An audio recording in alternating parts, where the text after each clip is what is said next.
지금 신약 성경 90쪽입니다. 신약 성경 90쪽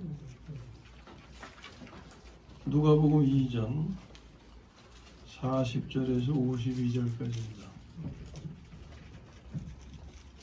신약 성경 90쪽 누가복음 2장 40절에서 52절까지 아기가 자라며 강하여지고 지혜가 충만하여 하며 하나님의 은혜가 그의 위에 있더라. 그의 부모가 해마다 유월절이 되면 예루살렘으로 가더니 예수께서 12살 되었을 때에 그들이 이 절기의 관례를 따라 올라갔다가 하나님을 마치고 돌아갈 때 아이 예수는 예루살렘에 머무셨더라. 그 부모는 이를 알지 못하고 동행 중에 있는 줄로 생각하고 하룻길을 간 후 친족과 아는 자 중에서 찾되 만나지 못하며 찾으면서 예루살렘에 돌아갔더니 사흘 후에 성전에서 만난즉 그가 선생들 중에 앉으사 그들에게 듣기도 하시며 묻기도 하시니 듣는 자가 다 그 지혜와 대답을 놀랍게 여기더라.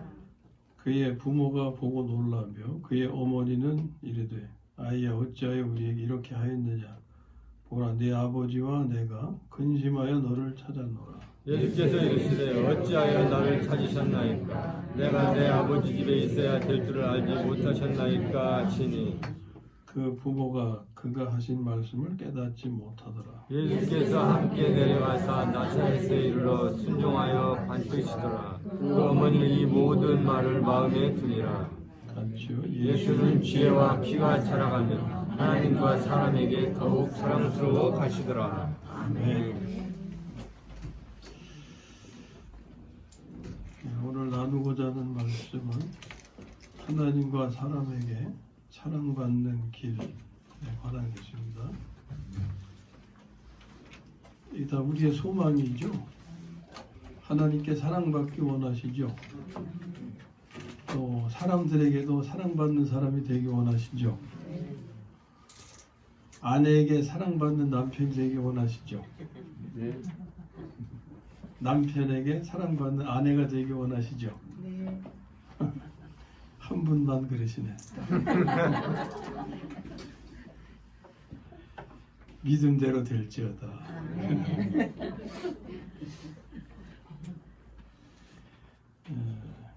오늘 말씀을 잘 들으시면 정말 하나님께 사랑받으며 사람에게 사랑받는 사람이 되는 것은 왜 피스메이커라는 말 있잖아요.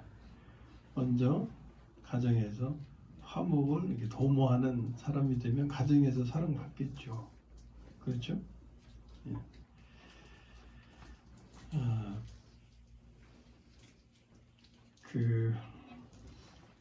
오늘 나누는 말씀의 요점이 뭔지를 잘 좀 잡으실 필요가 있어요. 잡으시면 유익하게 되실 줄로 합니다. 먼저 질문을 던져보겠어요. 뱀잖아요. 뱀. 예, 창세기에 나오는 뱀. 제일 먼저 나오는 동물이 또 보니까. 자, 이 뱀이 길거리에 이렇게 나돌아다니면 살까요? 죽을까요? 그냥 살려둘까요?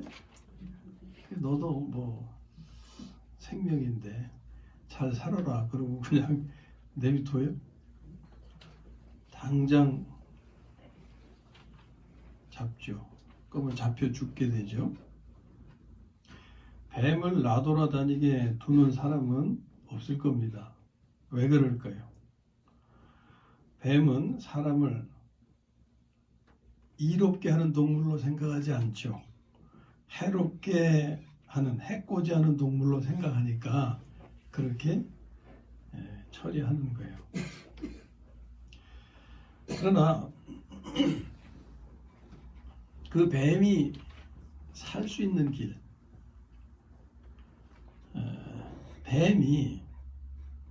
뱀을 부리는 사람 손 안에 있으면 살까요? 죽을까요? 살죠. 왜냐하면 사람 말을 잘 들어서 안전하다고 생각하기 때문에 그거 갖다 잡아 죽이거나 뭐 그러진 않죠. 그걸 다루는 사람에게 맡겨두는 거죠. 그런데 뱀을 부리는 사람의 손에서 떠나면 어떻게 돼요? 즉시 잡혀 죽게 되겠죠. 왜 이런 말씀을 지금 드리는지 이제 그걸 다 캐치하셔야 됩니다. 자, 또 한 가지 경우를 생각합니다. 개 때문에 문제되는 경우가 종종 생기죠. 난폭한 개. 집에서 사랑스럽게 기르는 반려견이 말고 그 좀 우직하게 생기고 막 무식하게 생기고 힘있게 생기고 그 무시무시한 그런 개들.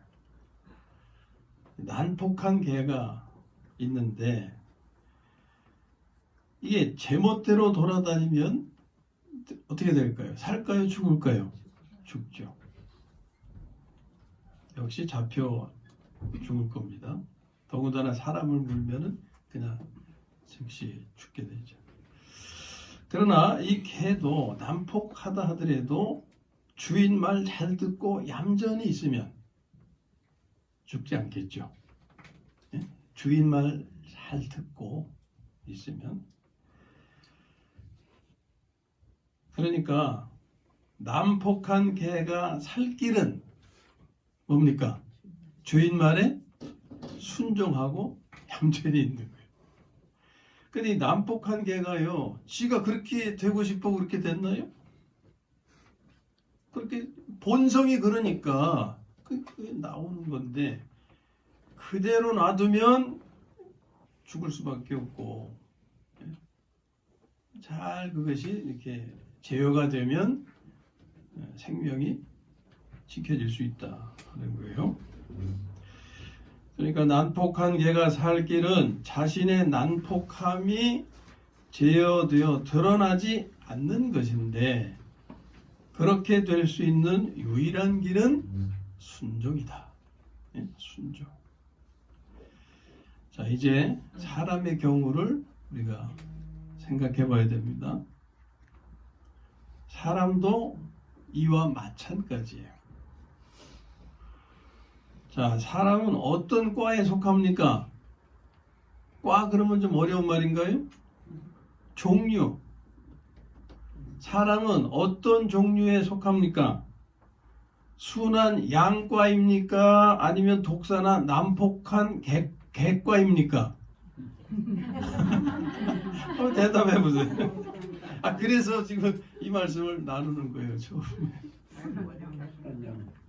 아니, 다른 사람 볼 것 없이 자기를 한번 살펴봐봐요, 자기. 내 안에 이런 뱀이 있어요, 없어요? 있어요. 있어도 무슨 뱀이에요? 독사. 독사. 다 인정들 하시네. 내 안에 독사가 있어. 독사만 있어요? 난폭한 개는요? 있어요. 그것도 있죠? 다 인정들 하시네. 자, 옆에 계신 남편분을 한번 쳐다보세요. 남편은 아내를 쳐다보시고 한번 보세요. 아, 따로따로 앉으셔서 잘 안 보이시겠네. 그냥 옆에 계신 것으로 생각하고 한번 쳐다보세요. 남편은 아내를 생각하고 옆으로 이렇게 쳐다보세요. 아내는 남편을 생각하고. 어떻게 보여요? 순한 양같이 보여요? 예? 순한 양같이 보여요? 아니면 아이고 저 안에도 독사가 있네. 저 안에도 난폭한 개가 있네. 이렇게 보입니까? 어느 쪽이에요? 순한 양처럼 보여요? 네.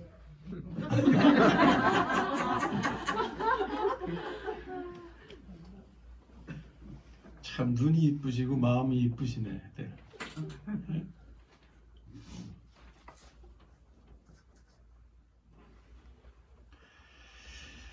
우리는요, 우리 스스로가 인정하신 대로 양과가 아니고 독사과나 난폭한 개과예요.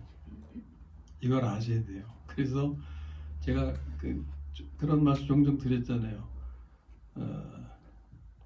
너 자신을 알라라는 명제가 우리의 깨달음을 위해서도 아주 중요한 가르침이다. 그랬잖아요.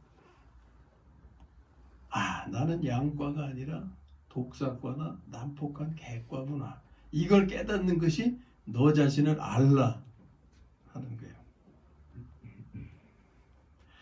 자, 그러면 이제 앞에서 뱀이 또 난폭한 개가 살 길이 뭔지를 우리가 알았죠. 그러면 사람이 살 길은요? 사람이 살 길은 내 안에 있는 독성과 난폭성이 제어되어서 드러나지 않도록 해야 되겠죠. 그럼 사람이 이렇게 될 수 있는 길은 어떤 길이에요? 어떤 길이에요? 뱀과 난폭한 개가 살 길은 어떻게 하는 거라 그랬어요? 순종. 우리에게도 순종이 살 길이에요. 사람을 순종케 하는 도구가 있어요. 사람을 순종케 하는 도구가 뭐냐? 그게 믿지 아니하는 사람들에게는 도덕과 윤리가 되고, 종교인들에게는 교리가 더 추가가 되고, 그리고 사회생활을 하는 사람들에게는 실정법이 적용이 되고, 이런 것들이 우리를 순종케 하는 도구예요. 우리를 묶는 도구다 그 말이에요. 사람이 이 도구에 순종하면 보호받아 살게 되죠. 그런데 이 도구에 순종하지 않으면 이제 도덕과 윤리를 어기면은 비난받게 되고, 그 다음에 교리를 또 밖에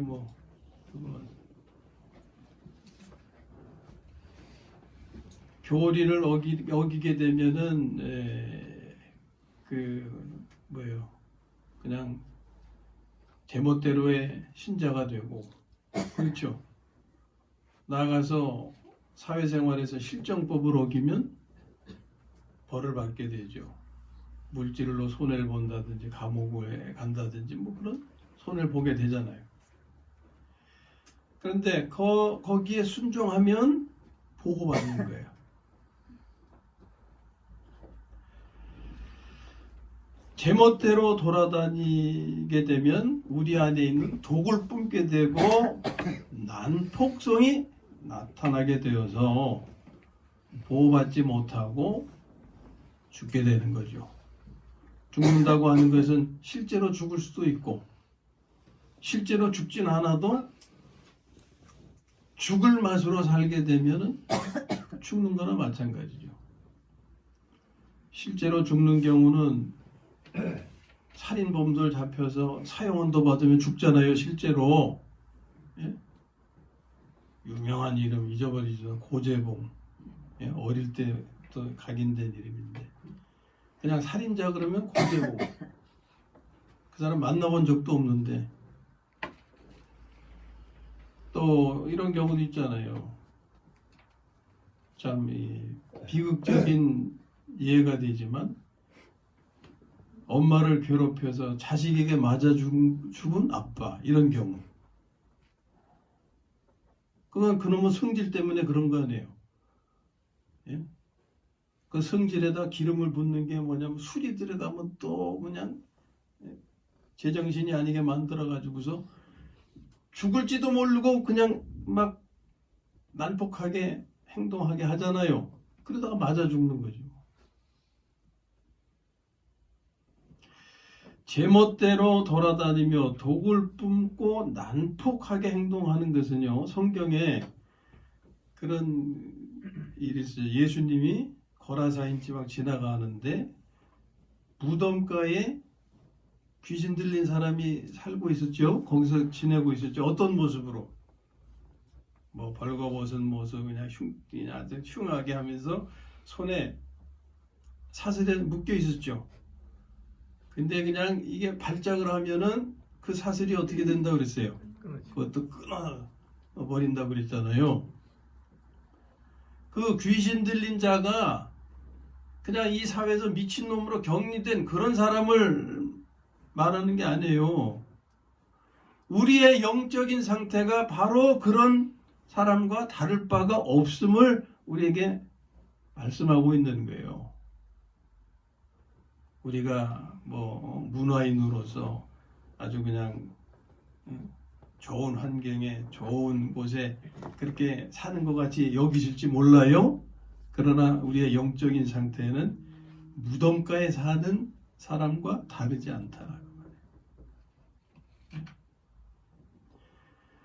그래서 그냥 막 발작을 하면 막 쇠고랑도 끊고 막 그냥 정말 미친놈이 돼가지고 날뛰는데, 그때 끊어지는 쇠고랑이 의미하는 것은 뭐냐면 우리를 얽매고 있는 도덕과 윤리와 교리와 실정법 같은 거예요.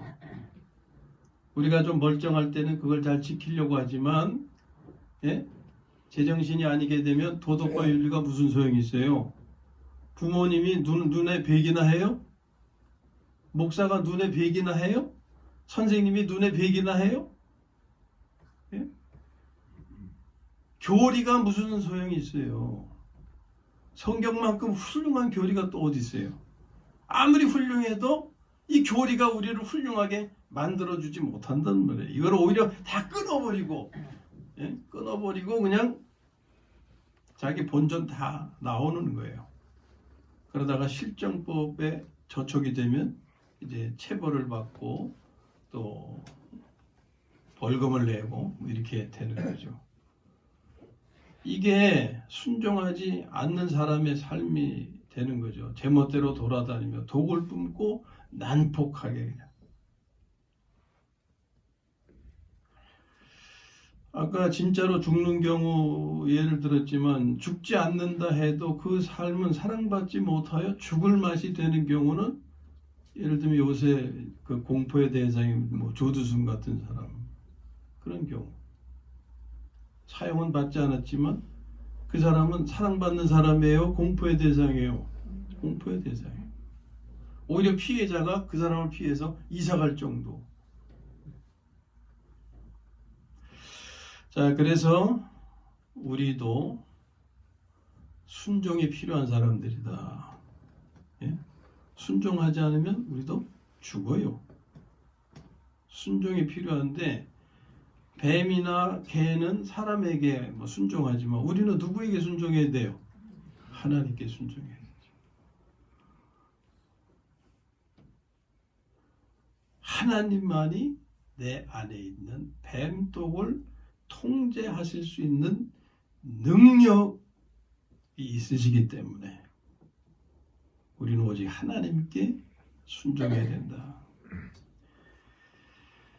하나님께 순종하는 것은 어떻게 하나님을 직접 찾아갈 수 있나요?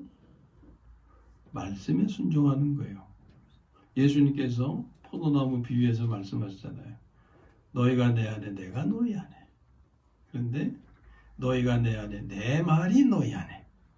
주님이 내 안에 계시는 것이 말씀을 우리가 담을 때 주님이 우리 안에 계시는 것임을 알려주신 거죠. 그러니까 주님에 순종하는 것은 누구에게 순종해야 하는 거예요? 말씀에. 말씀에 순종할 수 있는 생명은 내 안에 생명 되신 주님의 생명이 이루어 주시는 거죠.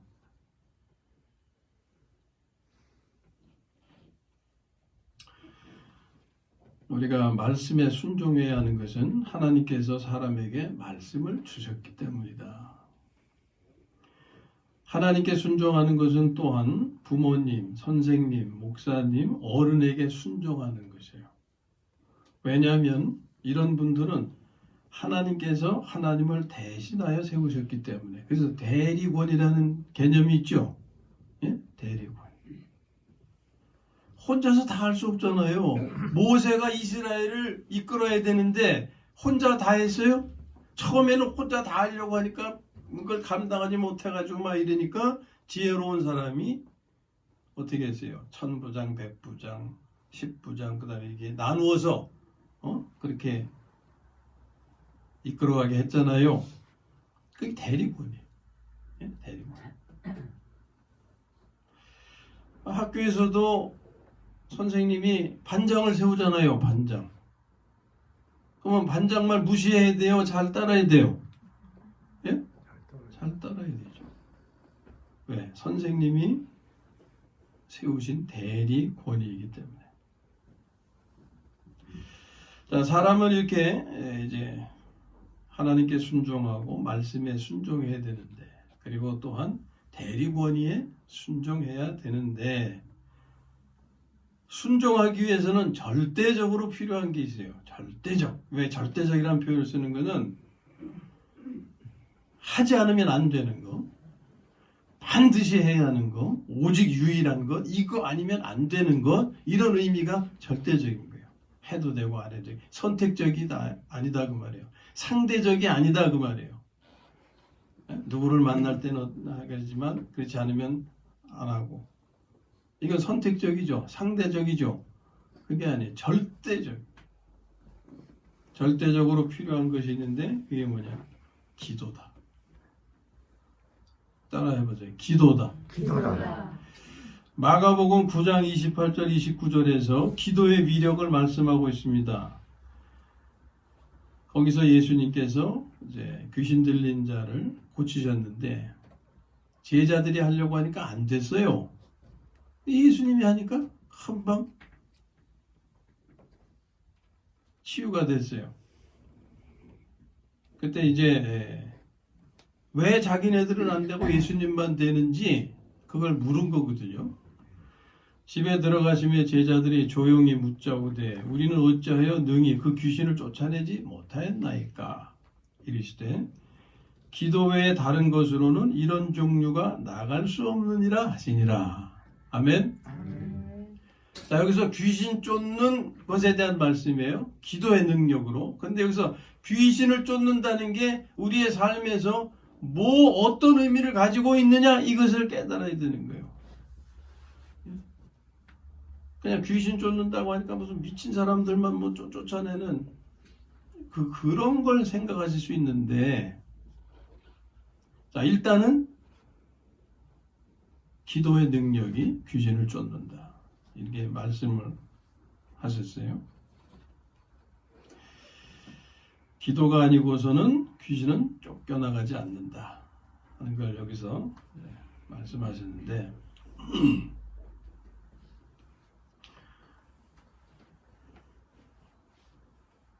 자, 이 귀신 쫓는 것은 무엇과 관련이 될까요? 이런 말씀은 나의 삶과 상관없이 어떤 다른 것을 전달하는 것일까? 그게 아니고 모든 말씀은 나의 구원의 삶을 위해서 필요해서 하시는 말씀이에요. 지금 우리의 삶을 사람 같지 않게 만드는 것이 내 안에 차지하고 있는 뱀떡과 난폭한 개로 비유된 그런 성향, 기질들 아닙니까? 예? 이것이 막 내 안에서 미쳐 날뛰면은 그게 사람처럼 보여요? 막 자기가 막 미쳐 날뛸 때 아마 그 거울 앞에 서서 한번 그런 모습을 보면, 야, 저게 나인가? 저게 사람인가? 이렇게 생각할 수도 있을 거예요. 인면수심이란 말이 있잖아요. 예? 인면수심. 또 그런 것만 그러냐면 그것은 그래도 겉으로 막 그냥 표신하게 난폭하게 그래도 보이는 거니까 아유 저 미친놈 이렇게 할 수는 있는데, 그렇지 않고 조용하게 사람 미치게 만드는 일들이 얼마나 많이 있어요. 예? 의처증이나 의부증 예를 들면, 예? 그건 소리 나지 않게 사람 미치게 만드는 거거든요. 뭐죠?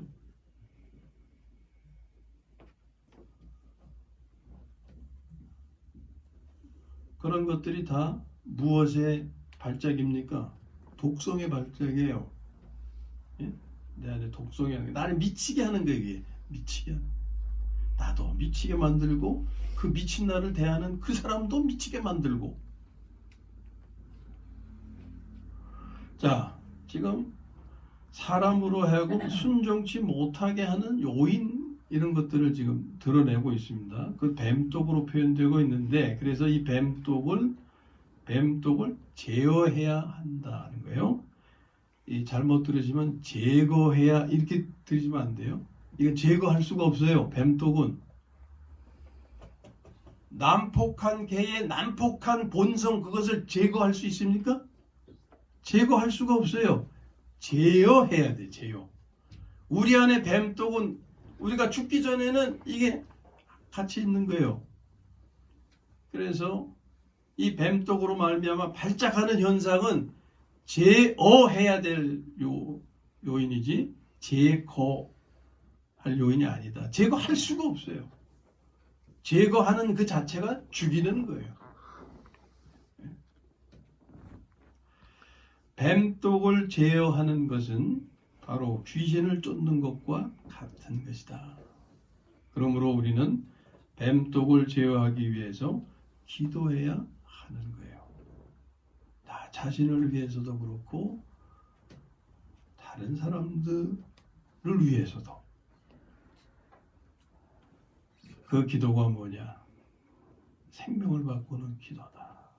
지금 우리가 점진적으로 말씀을 깨달아가요. 우리가 순종이 필요한 존재인데 누구에게 순종? 하나님께 순종. 하나님께 순종하는 것은 말씀에 순종하는 거다. 내 안에 이런 그 악한 요인들을 제어해야 되는데 제어할 수 있는 길은 생명을 바꾸는 기도다. 뱀독은 옛 생명으로 살게 해서 순종치 못하게 하죠. 이때 우리는 하나님이 주신 생명으로 바꿔야 되는 거예요. 왜냐하면 하나님의 생명은 순종하는 생명이기 때문에. 그러므로 우리는 이렇게 기도드려야 하는 겁니다. 늘 가르쳐 드리는 대로 주님, 이 순간 저의 순종이 되어 주세요. 그리하면 뱀독이 제어되고, 제거가 아닙니다. 제어되고 우리는 순종하게 돼요. 왜냐하면 내 안에서 하나님의 생명이 옛 생명을 처리해서 삶을 주도해 주시기 때문에. 그게 바울이 표현한 이제는 내가 사는 것이 아니요 내 안에 누가 사신다고? 그리스도께서 사십니다. 그거예요. 그렇게 되게 하기 위해서 바울이 시도한 것은 생명을 바꾸는 기도였다 하는 거죠. 그러므로 우리가 하나님의 말씀을 보고 기도에 힘쓰면 반드시 순종하게 될 겁니다. 오늘 말씀은 예수님께서 그렇게 사셨음을 보여주고 있는 거예요. 예수님은 평소에 어떻게 하셨는지, 그분은 하나님 말씀을 가까이 하셨다. 그래서 하나님 말씀을 많이 알고 계셨다. 어느 정도? 그 수준이 어느 정도냐? 여기 나오잖아요. 성경 박사들과 듣기도 하고 묻기도 하실 정도였다라는 거예요. 성경 박사들과 문답, 대화를 하실 수 있을 정도였다.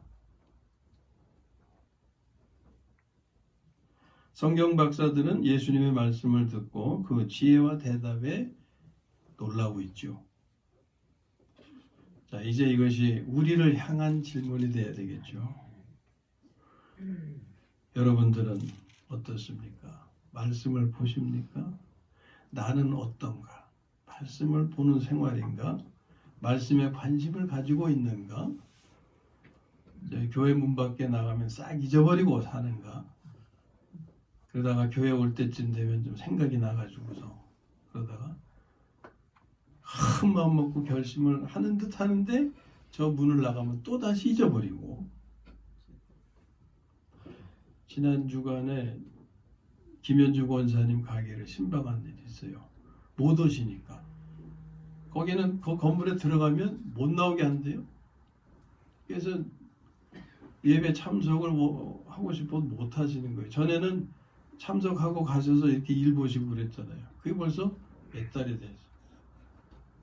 자주 못 찾아뵙지만 지난주에 한번 뵙했는데 놀라운 말을 들은 게 저는 생각지도 못했어요. 그분이 교회도 못 나오시고 그러면서 아유 이제 다 신앙도 흐릿해지고 희미해지고 좀 일상에 시달리다 보면 잊어버릴 수 있잖아요. 근데 그렇지 않고 매일매일 성경을 보셨다고 그러더라고. 예배 못 오셔도 성경을 보시고 그 보신 말씀에 어떤 부분을 붙들고 기도하시고 그렇게 지나오셨다는 거예요. 그래서 갔더니 얼굴이 기쁨이 넘치 기쁨이. 많이 피곤하실 텐데도. 예? 그래서 우리의 권면은 좀 쉬면서 하세요. 이렇게 권면할 정도인데 그분 자신은 기쁨이 있더라고. 그 어디서 오겠어요? 말씀 때문이죠.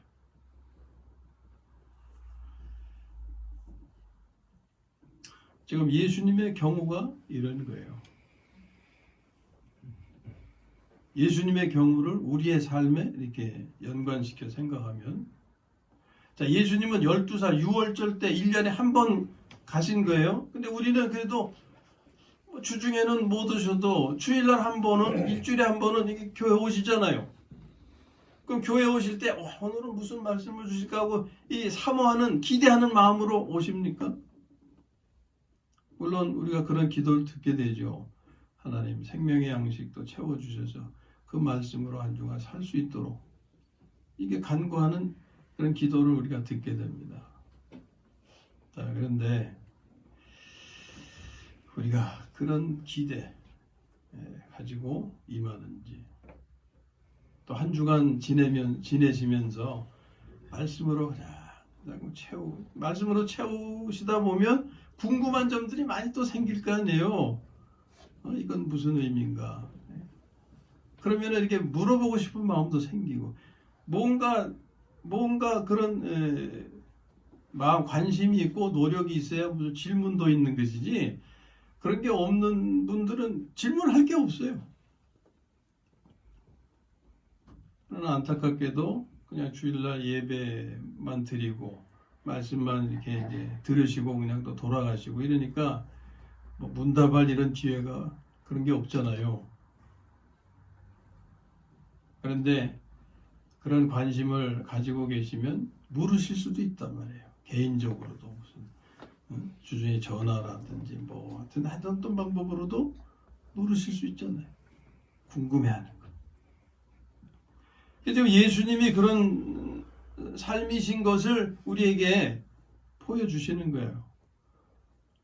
일주일 동안, 예수님 같으면 일주일 동안 하나님 말씀을 열심히 보시고 주일에는 말씀을 열심히 들으시고 묻기도 하시고 대답도 하시며 보내시는, 우리가 사실 그렇게 해야 함을 알게 하시는, 일깨워 주시는 거죠. 그 결과 예수님의 삶은 부모님께 순종하셨다, 이렇게 말씀하는 거예요. 그리고 예수님은 자라며 점점 지혜로우셨고 하나님과 사람에게 더욱 사랑스러워 가셨다. 우리도 이 말씀을 깨닫고 이렇게 하면 부모님께 순종하는 사람이 될 것이고 가정의 화목을 도모하는 사람이 되어서 하나님과 사람에게 더욱 사랑받는 사람이 될 줄로 믿습니다. 예수님의 삶은 독사나 난폭한 객과인 사람이 어떻게 하나님과 사람에게 사랑스러워 갈 수 있는지를 알려주시는 거다. 그것은 오직 하나님의 말씀을 가까이 하며 그 말씀을 양식 삼으며 그 말씀에 순종하는 것임을 가르쳐 주시는 거예요. 이를 실행하기 위해서 생명을 바꾸는 기도를 실천해야 되는 것이고, 자, 이제부터 하나님의 말씀을 보고 기도드리는 것을 생활화하실 수 있는 그런 계기가 되시기를 주님의 이름으로 축원합니다.